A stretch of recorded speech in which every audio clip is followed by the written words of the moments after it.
Lawsuits have been filed against Southern California Edison Power Company, alleging it sparked the Eaton Fire in LA.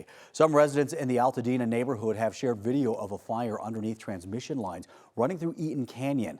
The power company has repeatedly denied the allegations in the lawsuit. The cause for the fire is still under investigation. And joining me this morning to break down this lawsuit is 9 News legal expert Whitney Traylor. Whitney, good morning. Good morning. All right, a lot of questions about this. Were you surprised at just how quickly these lawsuits were filed, given the fact that these fires are still raging in California? Yes, I actually was surprised. I would say yes and no. Primarily, the yes is because we don't know how it happened. We don't know where it started. The investigation is still going on.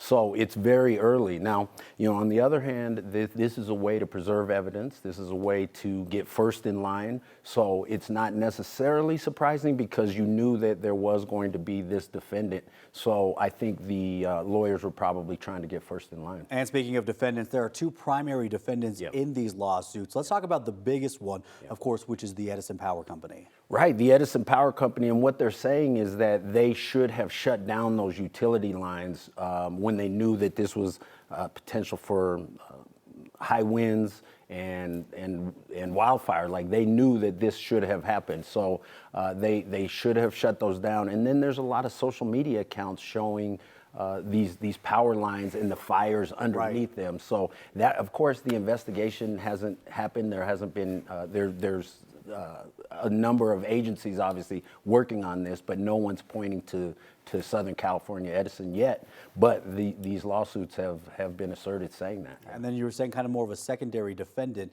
is LA Power and Water. Right, and what they're saying there is that the San Ynez Reservoir was empty, and it's been empty for a year. And so they're saying, hey, there should have been water there. They knew this potential. They knew this time of year, that kind of thing. So that reservoir being empty led to a lot of issues with water pressure, with lack of water, and so that's exacerbated things. But that wouldn't be towards the cause of the fire. That would be, hey, you could have mitigated this, but you didn't because you were negligent in not having the reservoir full. Let's go back to Edison Power Company. What are they saying in their defense? Yeah, well, first they're saying there's been no investigation. Nobody's concluded that they're responsible. So they're saying, hey, we're cooperating. Now, they were hit with a number of lawsuits for fires back in 2021, and a lot of people are saying, hey, they're using the same playbook. They're saying the same things.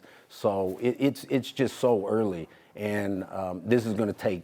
First, they have to extinguish the fire, complete the investigation, and then go for it. So I think this is going to be years in the making. Well, and I can't tell you how many times I've heard people say, we have said it ourselves, that this is so reminiscent of the Marshall Fire here in our own area. Yes. Speaking of that, because they might be using that as a way to kind of prosecute there in California, where does that case stand with Xcel?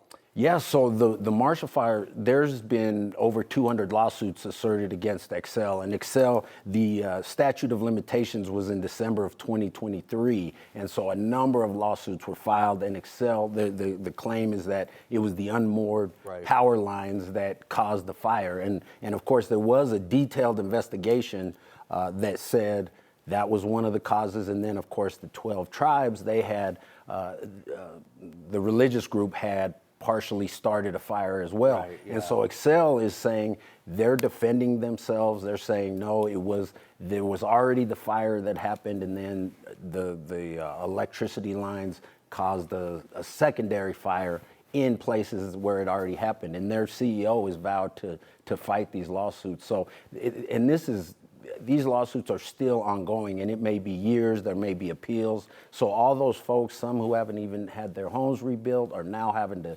fight this, and Xcel defending to the hilt is really kind of re-traumatizing. It is far from an easy and short process. It takes years of rebuilding and a lot of headaches dealing with insurance. Whitney, we appreciate you helping us out this morning. Thank you very much.